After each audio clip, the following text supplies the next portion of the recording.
Hello, Wastebusters. Welcome to the show. It's the 1st of December and I'm really celebrating today because it's the 4th anniversary since I started the podcast. We're on episode 75 and I've had an extraordinary array of guests across the years. It's also Antarctic Day, which is one of the reasons I started on this day, which is a treaty all about peace and preventing international conflict where there is no territorial claim across Antarctica. Antarctic Day started in 2010 to commemorate the Antarctic Treaty that actually came into force in 1961. Now, one of the reasons I really started the podcast was because at the time there was a lot of doom and gloom around, and I wanted to spread seeds of hope. Very much like the late Jane Goodall did. Obviously, I'm not on the same par as her, but she left us with a great legacy, and it was all about helping people realise it doesn't matter how small the actions are that you take, they truly accumulatively make a huge, big difference. And across the board, the majority of my guests, when I ask them what their favourite quote is, it all relates to be the change you want to see in the world. Talking of which, I have a fantastic guest today, Chong, who is actually a really good storyteller. He's written 6 books and 5 screenplays. He works in the field of personal and professional development, and we talk about the wisdom acquired over the years. And one of the things that's really important is to recognise, and I think I've said this before myself in a number of conversations, that it's not the destination, it's the journey, it's the process. And this was reiterated in an interview with Charlie Mackesy, who wrote the book, The Boy, the Mole, the Fox and the Horse. His words and stories are so profound. He actually started off on the streets for about 4 years, just sketching, putting a mess on the paper, as he likes to call it. And it was his way of dealing with the death of a friend of his who, he was only 18 at the time that it happened. And he says, the tiniest acts of kindness can launch a career. They're like whispers of encouragement. He took that on board and threw caution to the wind. His story and success and the journey that he talks about, the accumulation of all the messy drawings he's done over the years have got him to where he is now. And what his message is to do what fills you up and not to waste your life.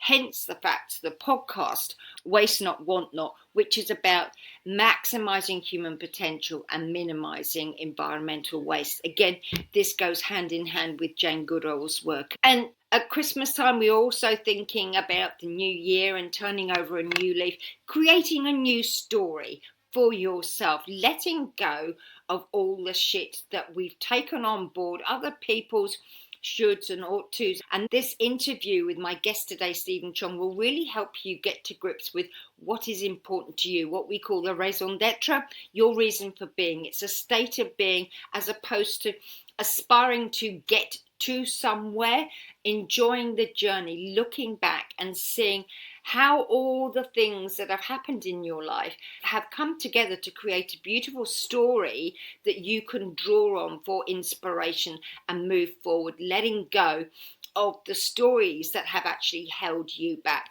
So without further ado, let me introduce my guest to you today, Chong. Enjoy. My guest today is Chong, all the way from across the ditch in Australia.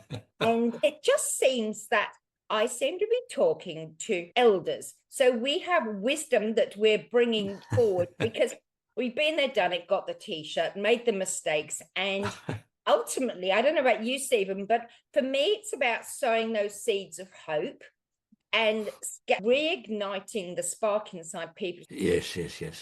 Yeah. It's very interesting, Philippa, that you mentioned that, because in the last couple of days, I've been musing about how not so much regret, I wouldn't say that, but it's the point, I wish I had to come to this wisdom or knowledge sooner. in life, because now, we've got snow on the roof and the end point becomes a little bit more relative and pressing. So, yeah, there's a sense of urgency, if you will, to get one's message out, one's wisdom out there.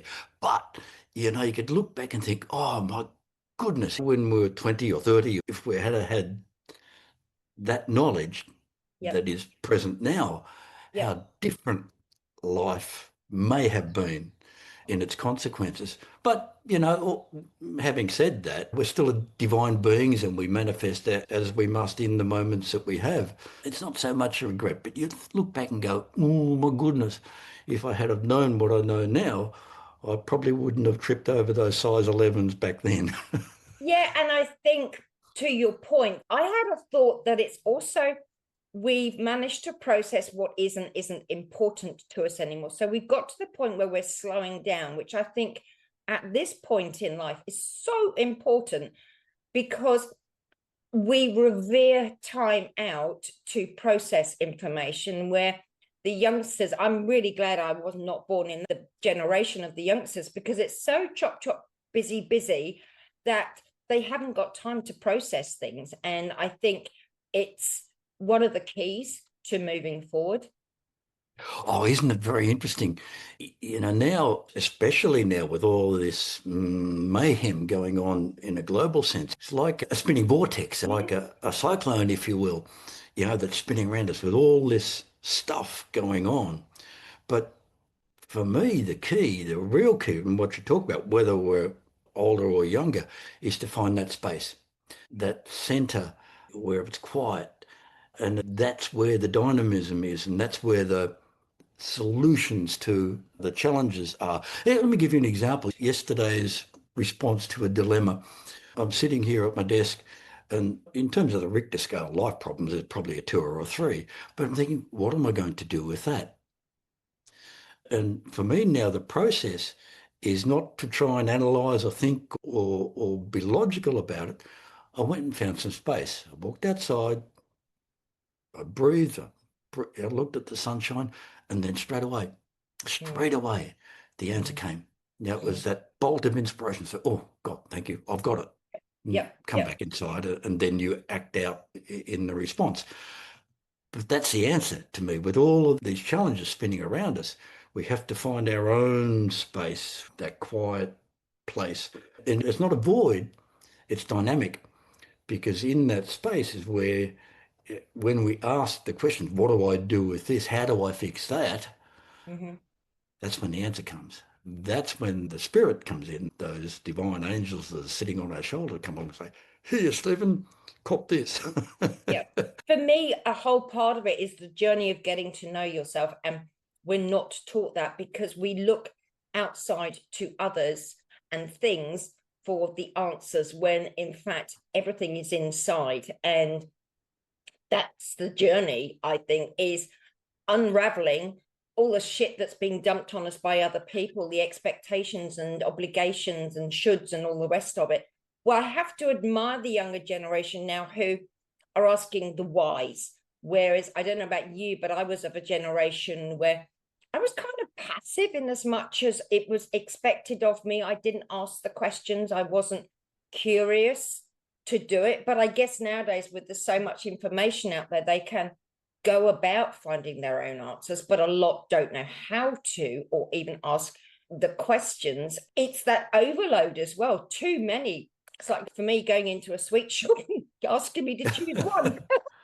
You're right, but in there is the questions that we ask, because what we know is that the universe will always, without exception, answer our questions. But we have to ask the right questions. Let me give you an example of that. To my mind, there are 2 types of questions. One is a constructive question, Right. and the other is a destructive question. Let me make sense of that. A constructive question generally begins with a how or a what. What do I do to fix this problem? How do I manage this situation? Then we quiet the mind. And what I know is I trust the divine implicitly. I know that I will get an answer. It may not be in that direct moment, but you go and find that quiet space and then you get that bolt of inspiration because Mhm. you've asked the right question. On the other hand, the destructive question is most times starts with a why. Well, why do I always make mistakes? Why am I so stupid? Mhm.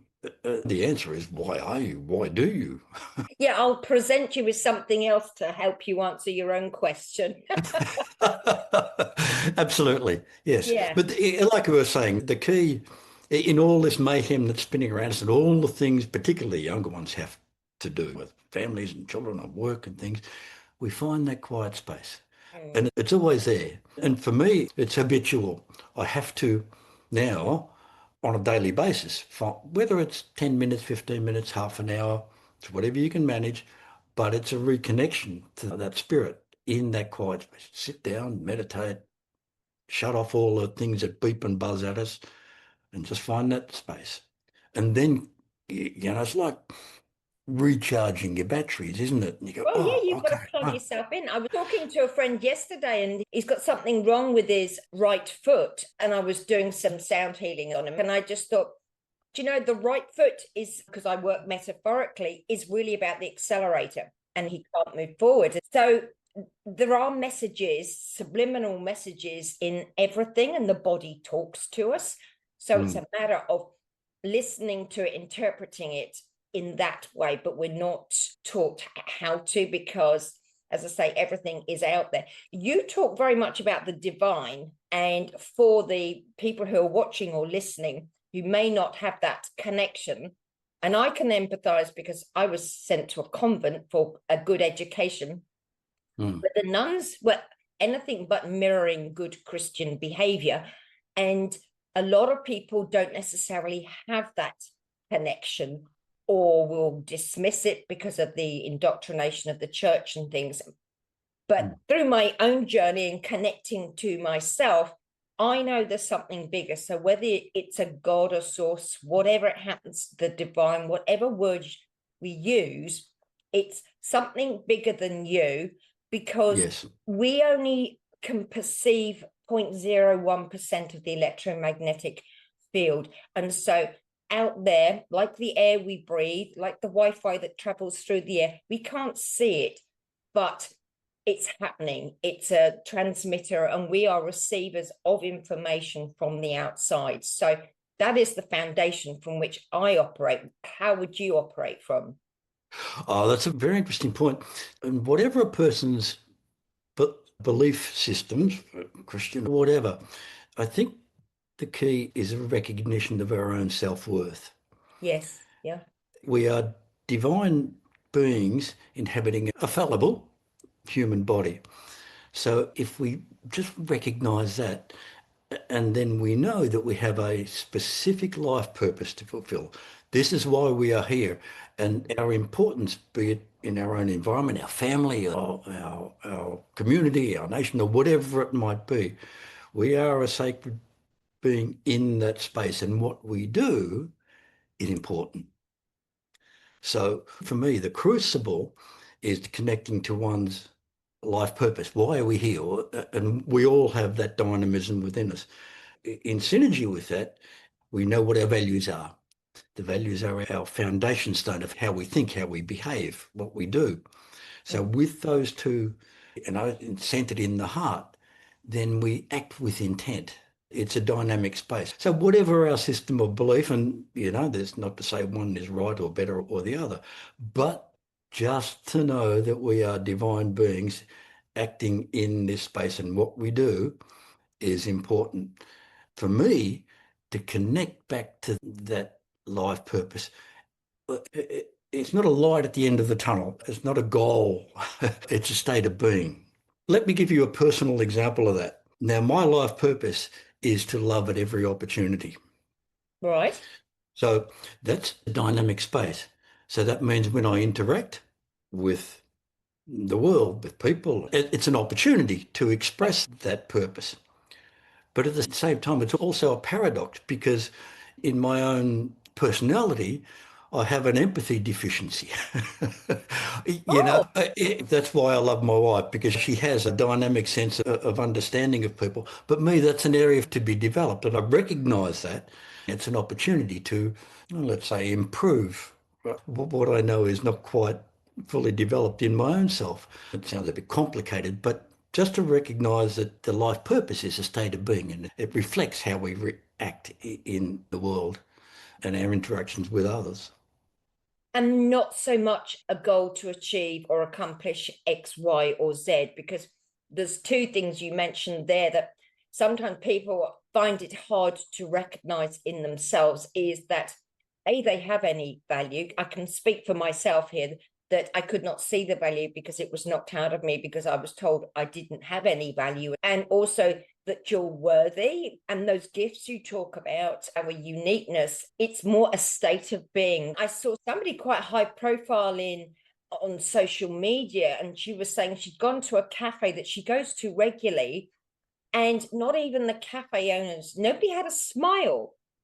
And it was interesting because I do like Toastmasters, and yesterday it seemed to be that the central theme was smile, and that is a gift in itself because you just don't know the impact of what you're doing, how it's going to impact other people, and it changes the state of yourself and other people at the same time, doesn't it? Yes, absolutely. Let me give you a personal example of that. About 15 years ago, I'm sitting in exactly the same spot that I am now. I'm 50 years old and I've decided to write my first book. Right. Now, mind you, I don't know where commas go and I can't spell very well. You got technology for that nowadays. Better now. Anyway, I'm sitting in the quiet. The children are asleep. The house is quiet. The writing was like pulling teeth. It was a struggle. I'm sitting here and all of a sudden I hear it was like somebody speaking in my ear. You're not a writer. I'll leave out the expletive. Who's going to read this blip? I was wise enough to know exactly what it was. It was tangible. I heard it. And what to do to let it go. It's a technique, you let these spectres go. It was those internal saboteurs that say, oh, don't do this. You're not good enough for that. Your self-esteem is not well developed. Your image of self is not as it should be. And by the way, God, if it gets successful, God, it's a fear. At the time, I remember I let it go. I let it off to the universe. And I've got to tell you, the flow since that time, there's no barriers for me. I don't hold those barriers anymore. There's a connection with the divine that is not impeded by this. I'm not good enough. I'm not worthy. I've made too many mistakes. You know what I'm saying? So that the channel's open. So you let those barriers go, and then there's a free flow between the self and the universe. There's almost no separation. But the key is to recognise one's self-worth and let those internal saboteurs, let them pass away. You've got a question on your website that says, what stopped you from sharing your gifts? At what point was the turnaround for you? Because 25 years you've been delivering workshops one-on-one or with groups and things like that. So that obviously relates to your background in management. And so you've pulled all the resources and your information together. What was the shifting point that helped you realize the gifts you'd acquired and how you could direct them in a certain way? Oh, very good question. You can't quite see behind me, but about 5 years ago, as you do when you're in your 60s and still think yourself bulletproof, I'm up cleaning out the gutters in the house here, and I fell off the ladder, hit the ground 5 meters high, this roof was. I fractured my neck. Oof. So prior to that, I'd retired. I was done. Leave me alone. Happy here. All is well. Thank you very much. I've written all these books, but it's now time to plant tomatoes in the garden. Luckily, my wife is here on the day. Normally, it's a Saturday morning. She's away doing whatever, but she happened to be here on this morning and she come out and saved me. Otherwise, I wouldn't be here. But the realizations that come consequential of that accident, for 3 months, I'm lying on a couch. I'm good for nothing. almost feeding me through a straw. I couldn't move very Mm-hmm. far. And I had this title of a book going through my head, The Afterlife, A Journey To. And I knew what it was. I knew it was the universe talking, saying there's things here for you. But like Peter denying the Christ, I said, no, leave me alone, go away. I'm not doing anymore. But eventually, I said, okay, all right. It was like a hamster wheel going through my head. And I said, okay, I'm in. Whatever it is you want me to do, whatever it is you want me to write, I will write. Oh, Philippa, once I've made that choice, I've sat in front of the PC and remember, unlike many good authors, I've got no storyboard, no characters, it's a blank page. Honestly, I saw the colours, I heard the music and the dialogue. Spirit was sort of downloading all this information from me. 3 weeks it took me to write this book. Wow. It's All kind in, of channeling. well, yeah, people have asked me that and I don't know. Like you said, it's the flow. So you're a vessel for it. So we're like a conduit, isn't it, really, to get Correct. the message from the invisible, the intangible, and bring it through us and put it into form. Yeah, Wow. correct. It was like the analogy, like tuning a radio dial. Yeah. And I would sit and download a piece and look at it when it was finished and go, oh, Did where I did write that? that? Where... It's not just the writing process. I mean, and I put it out there best I can for people to experience what I saw. But in my life, what it's done is build a bridge between this life and the next, because I now know what we do in this life has eternal consequences in the next. I appreciate that this is through the story, but at what point did you personally experience something from falling off the ladder that made you, or did it just put you on the back foot so that you could deliver this? Again, very interesting question. I had to commit. I know the universe said to me, it's okay. If you choose not to do this, it's Mm-hmm. fine. Go Mm-hmm. on, stay retired, go and plant your tomatoes. It's okay, all good. However, the key was the commitment and trust. Mm-hmm. Once I committed, every time I sat, I trusted implicitly that whatever was coming would be there. I never doubted. I just sat and go, oh, okay, cup of tea. What do I write about that? 9 times out of 10, you go, ping. Oh, type. The colours, the music. I have no musical ability, but I heard it and tried my best to describe it. The colours were like nothing you could imagine. This was, I don't know, 100 times. Kaleidoscope. I don't know. Kaleidoscope is a good way to put it. Yes. But the key was trust. Trusted implicitly that whatever was coming would be there. And apart from passing it over to an editor to correct my lousy spelling, I never judged what was coming through. I just wrote what I was given. And I've got to tell you, the interesting part, one of them, was the language that I received was old Elizabethan, like Victorian language. Oh, okay. And yeah, but I don't speak, I don't think like that, but that's how it came through. Oh, so did you have to interpret it, or did you use that kind of language? Oh, it's just what came through. Yeah, Wow. and I just wrote the herd. So, Apart from commitment and trust, what did you learn from the content of the book? oh my goodness, how long have we got? Let me give you a dynamic example of that. About just on 2.5 years ago now, I lost my beautiful mother.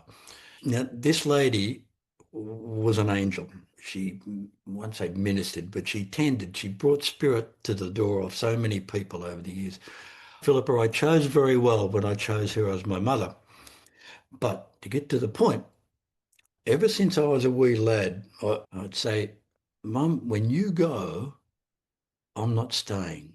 I want to go where you go. Mm-hmm. I don't want to sound glib about this, but you feel grief for her loss. She's not there. I can't go up and say, hey, Mum, what's for dinner? Mm-hmm.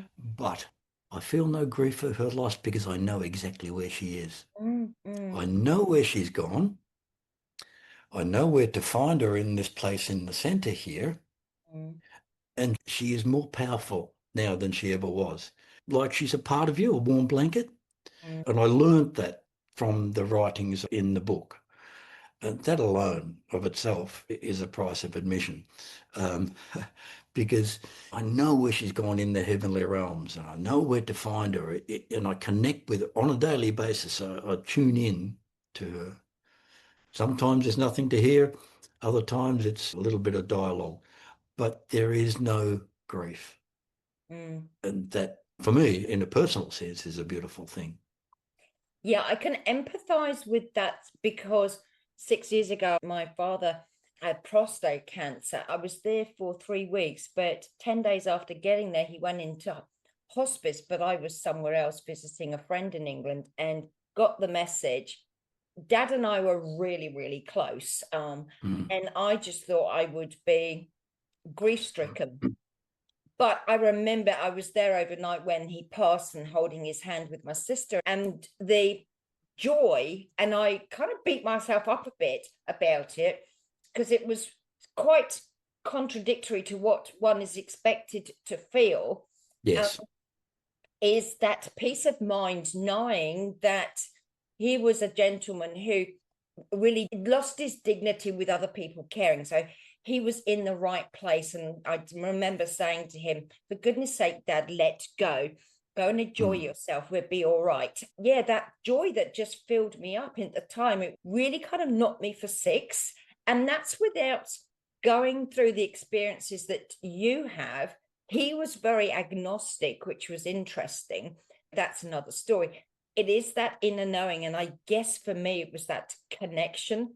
So there's some chapters in your book that they've come through as a story, which I Mm-hmm. think really helps people solidify things. And I know from my own school experiences and everything that's presented us, we have to say, well, how does that relate to me? It's got to be relatable. And so presenting it through a story is an ideal way. And fear is the first thing that comes up. And I think that's the biggest thing that knocks us for six, isn't it? Yes, interesting. And Philippi, for me, you've hit the nail on the head because I've asked it and wondered why was I given this gift in this story form? And what I know is the answer is the difference between objective and subjective. Let me make sense of that. You see, when we read about other people having a near-death experience or an Yep. OBE or whatever it might be, they go off and they see things in the heavenly realm and come back and report. Now, from you and I, we look at that and go, oh, isn't that very interesting? That's good knowledge. But it's an objective experience because it's happened to somebody else. But in this case, as you've rightly pointed out, in the story form, the reader experiences for themselves. It becomes subjective. There's different levels when we read a story. You can read a story literally and Yep. go, oh, yes, that's good, that's bad, I don't like, Then there's the allegories at the next level. The third level, there's the metaphysical. That's where we recognize universal laws, heavenly laws, as the laws of heaven and earth, for example. But deeper than that, at the next level, is the mystical experience, which is when we read the book and we go, oh, I've got that. That is so me. So it's a revelation of inner truth. That's what the story is there for. That's what it's given to us for. In fact, I had a friend of mine just yesterday on social media. She halfway through the book and she says, oh, I'm floating on air. I'm just seeing all this stuff. And I go, that's the story in action. That's how it works. So when we read a story like The Afterlife, it unlocks a key in the heart and go, oh man, I've got that. That is so me. And that's a revelation of our own inner truth. Yeah, because we can get lost in a story, particularly children love the fantasy of things, and a lot of adults like all these, what do they call them? Is it fantasy stories? I can't remember, but my son loves those kind of things where there's a series of them.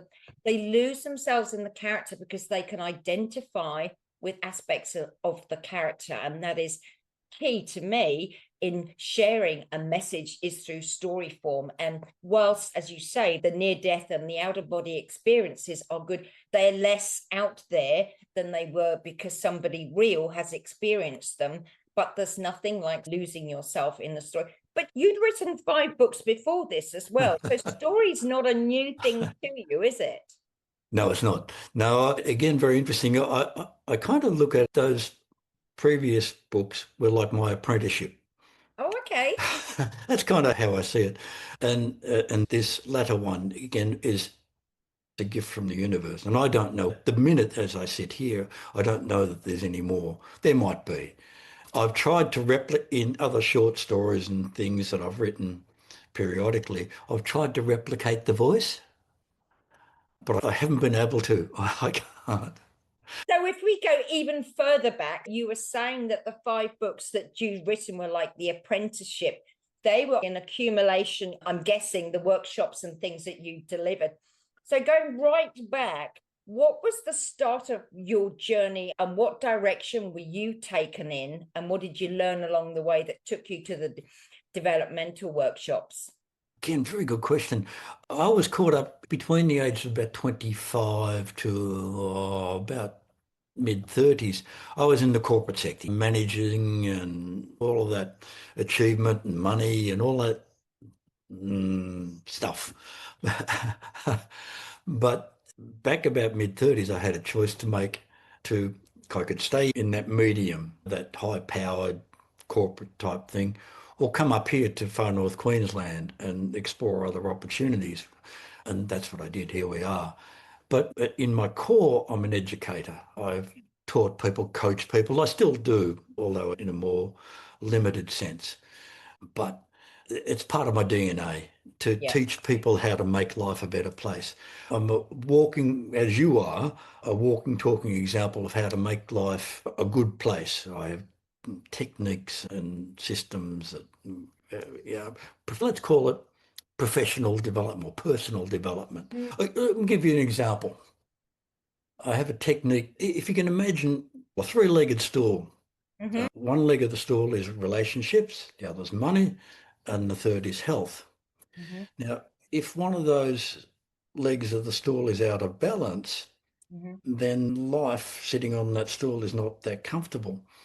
So what that means for me is if there's a problem with one's health or upsets in the relationships, the necessity of more or less money, whatever it might be, that means there needs to be action taken in some of that area. I need to fix my problem. Again, let me give you an example with health.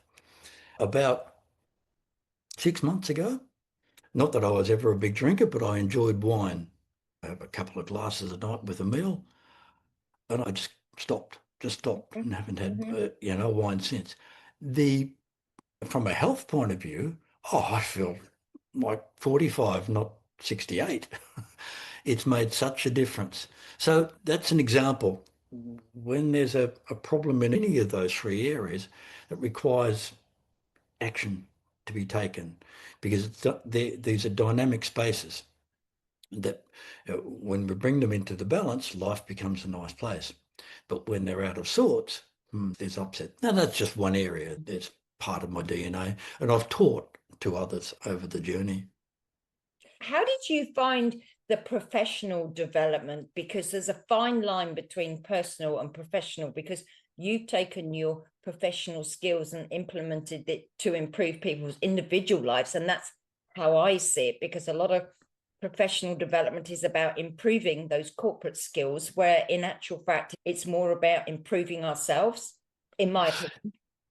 Yes, it's a very interesting point, Philippa. My sense of it now, as I've got a bit older, I've kind of lost those or divested myself of those professional skills, the financial skills. I can't count anymore, God forbid. Not beyond 10 anyway. Yeah, not beyond 10. But like we were talking about it at the beginning, connect people with their life purpose, identify their values, and that's like a tsunami effect on other areas that impacts their motivation levels, how they interact in communication at a personal and professional sense. So in that dynamic space, that life purpose, those values, it flows out into their other areas. So when people take that knowledge and skills back into their professional workplaces, they know how to be professional in whatever workplace they're in. But to connect with that dynamism in a personal sense is a crucible of helping them make their workplaces and their personal space far better. And there's a connection to the divine. So they're impacting their own lives, making their own lives for the better. And that impacts one's life in the hereafter, as I understand it.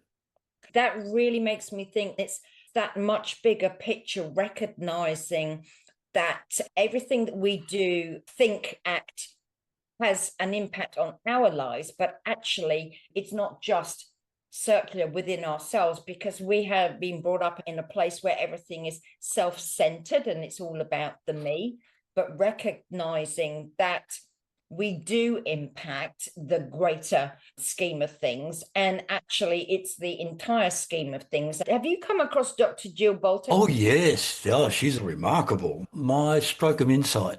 That's it.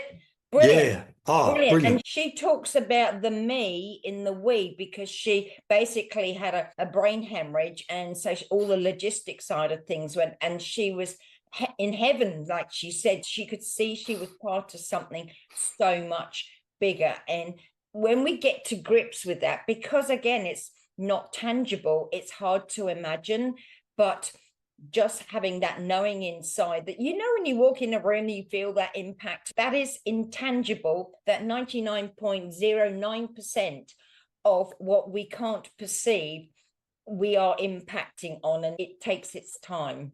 Isn't that very true? And you know, Philippa, I reckon the two keys to that, one is commitment, because without commitment, we cannot even begin to care for another more than ourselves. It takes commitment to do that. And the other is intent, because every action, every thought that we have has an intention. So what do we choose? Do we choose hatred, revenge, malice? Or do we choose love, empathy, caring, compassion? So if we connect with loving intentions, then that's, as you rightly say, that's going to flow out into our behaviours and our actions. And again, consequential to a life hereafter. It's funny how when you say commitment, to me, it's a softer version of discipline. And being the non-conformist, that I like to test everything for myself and push the boundaries of life, and that's the story of my life, I've come to resonate with the words like dedication and devotion to, and then asking the why question. Why is it important to me? And not listening to what other people are saying is right, wrong, indifferent. Is knowing right within us, it's that spark that really lights us up. As you said, it gives us that motive, that momentum in life. And that really, to me, that inner spark is that connection. It's our soul lighting up, because we are receiving a message from the cosmos. Yeah, you've hit it. Bingo, go down this path. Yes. Yes, perfect. That's exactly it. And that stems from that crucible of knowing, not just feeling our life purpose, and manifesting it in everything that we do. It's a state of being, isn't it? It is, absolutely. And not having to justify ourselves. I think that's the big thing, or qualify ourselves. You know, it just... Absolutely. Absolutely. When you get to our age, you're over that kind of stuff anyway. It just is. Yes. And that comes back to what we were talking about before. What we learnt now, we wish we had have known 20 or 30 years ago. Yes. So be it. Is there a book or a person that has influenced you at any stage in your life? Oh, gee. I think I mentioned the person, my mother. I was a very lucky man to make that choice when I come down to the earthly plane. The writing of the afterlife has been the most profound point. It was like a pivot point in my life. And it's not just that I was given the gift of writing, it's what I've learnt from the writing of. And the manifestation of what the learnings have been to make this life, and hopefully for others, a better place. But to pick on somebody other than myself, Robert Heinlein, Stranger in a Strange Land. Is that a fiction book as well? It's a fiction book. He's passed now, but he was a magnificent... I don't know how many books he wrote. I've probably read it 3 times. Right. Was that kind of like a fantasy book as well? Oh, yes. Yes, he wrote fantasy, but he wrote from in the year 2500, 3000 and projected it back to today's living. Wow. Extraordinary fantasy writer. So it obviously did influence you. Oh, yes. And so is there a quote or anything that you really love? Yes. Fear not, you are never without the love of the Father. That quote comes from one of the laws of heaven and earth I discovered in the book. It's had such a profound impact for me because it means wherever we go, whatever we do, whoever we talk to, don't fear. The Father, it talk generally, the Spirit, the guides, whatever it is, the universe, the divine, whatever we call it, is there always. There is no separation. So whatever we go and do, don't be afraid, because the Heavenly Father, the divine, is sitting on the shoulder, waiting there for help. While we may feel alone, we are never alone. It's just that we can't see them. So take that space and feel it in your heart. Yes. Yeah. And that's what we were talking about right at the beginning, Philippa, that with all this stuff spinning around us, challenges, problems, whatever it is, find that center. Know that the divine is there within, ready and waiting 24/7 without exception, connecting. And like we were saying, connect via quiet, not spinning vortexes of thinking. It's a quiet space. It's a dynamic space. And it lets you listen to your inner voice and build that relationship to trust your intuition. Oh, absolutely. And I think for a lot of us, there's a queue up in the heavenly realm. Get out of the way. I want to talk to him. Quite funny. So what do you do when you find yourself in a funk or feeling down? I've got to tell you, I don't really do funks. Cool. And that doesn't make me special. It just means that I've got a good process. And we were talking about before, daily connection to me. Yeah. In the morning when we get up, rather than let the mind go, oh, I've got to do this, I've got to do the dishes and that. No. First thing, Stephen, how are you going to be today? So it becomes a point of choice. Well, I'm going to be happy. I'm going to be articulate. I'm going to be whatever I want to be, I choose to be. And then you go, okay, oh, I've got that. So then that starts to manifest itself through the course of the day. And then, like we were talking about before, is to 10 minutes, 15 minutes, whatever you can manage, find that quiet space. Turn the beepings off. I go and lie down on the bed and tune make the connection. Sometimes it's like an empty space and it's good, just a quiet space, and then come out in the world. Back to your question, if there is a funk or a problem in life, it's in that dynamic space where I would ask that constructive question. What do I do? How do I fix? Where do I go? And then sit and wait, let the answer come. It's what some people deem as self-love, but it's intentional self-preservation, isn't it? With that connection to yourself. Oh, and just to know that it's there. What I have learnt from the writing of The Afterlife is that we all, without exception, have a spirit guide. It's like an assignment for them. They're there for us. That is their job, their role. Just know that the spirit guide is there for us and then connect in. Okay, so if I was your fairy godmother, we're going in fantasy lands now, and I could grant you one wish in the world, what would it be and why? Oh, my goodness. Oh, it's a very good question, Philippa. I'm not one for regrets, so I don't look back and think, oh, I wish I'd done that differently, because all of that has brought one to a space of self-love, a dynamic space where I'm happy with myself. That doesn't mean that I'm perfect, and God forbid, just ask my wife, but it's a dynamic space of self-love and self-appreciation, self-recognition. If people could just recognize that in themselves, That of itself is a price of admission. Let me read this to you. This is law number 12. To know that you are sacred is not to see new things in you, but to see yourself as you really are. Mm.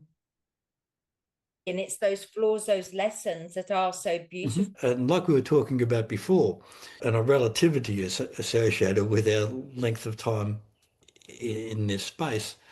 Let's be out there and do what we do best. Yes, and while we may be older in chronological years, the third trimester is very, very exciting because you let go of all that baggage and you do trust yourself, and it is what it is, and it's where you actually play in the playground of life, isn't it? Yes, absolutely. Yeah, I'm with you on that totally. So we're hand in hand in that regard. Excellent. Well, thank you very much for your time today, Stephen. It's been an absolute pleasure and full of pearls of wisdom. Thank you. Oh, Philippa, it's been an absolute pleasure. Thanks. Take care. Wasn't that fascinating? And you know, one of the things that really strikes me is how important it is to live life to the full. Now, Stephen's book was all about the afterlife, but like a guest of mine earlier in the year, Karen Salmansohn, and her book, You're to Die for Life, it is so, so important because it is an end that we will all come to, and we never know how short or long our lives are going to be. So don't waste it. As Charlie Mackesy says, make a mess. That's what life's about. It's about the process of everything as well. Enjoy it. And as my family motto is, hope lightens difficulty.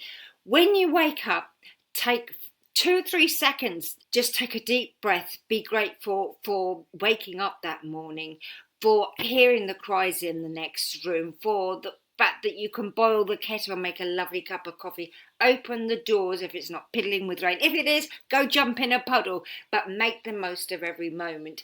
Take time out each and every day because we're bombarded with so much information. It scrabbles our minds, and it's important that we leave some space for it to sort itself out and create space and invite the new in. And the new year is around the corner. I wish you lots of love and extraordinary things happening in your life. And I'd like to thank you so much for being a part of my community and keeping me going. I've just loved interviewing all these delicious people over the years, and I've got some fantastic ones lined up for next year.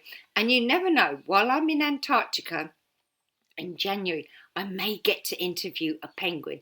Wouldn't it be fantastic to have a chat with a penguin? We'll see what happens. If you need any help pulling the threads together of your own story, because sometimes it's really difficult when you're in the thick of it, have a look on my website and find some details of courses on there. And of course, you can always book a one-on-one call with me. I give the first half an hour for free. Set yourself up for the new year. I put all the links to my guest today and the quotes and books and things that he's recommended, as well as some of the people that I've cited here today and the past episodes with Karen Salmansohn as well that you might like to have a look at, because it's always worth taking stock of your own life and making the most for next year. So don't forget to share this episode if you've enjoyed the pearls of wisdom you've heard, and let me know by writing a review because they're always appreciated, as are any ideas for subjects or guests that you'd like me to consider for the new year. Just email me on info@philippaross.com. So until next year, have fun, dig deep, open your mind to a world of possibilities, live life with a generous heart, and take steps to minimize waste and maximize your own potential.